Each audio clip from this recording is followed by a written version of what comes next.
The headlights can be shifted to the desired position by turning the end of the light switch.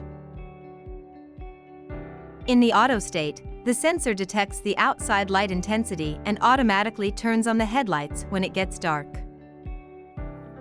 The position and tail lights can be turned on by turning the switch to the position and tail light position. To turn on low beams, turn the light switch to the headlight position.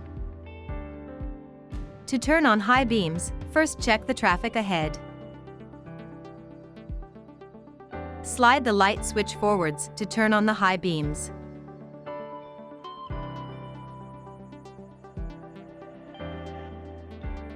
To turn off the headlights, turn the switch to the off position. Kia, movement that inspires.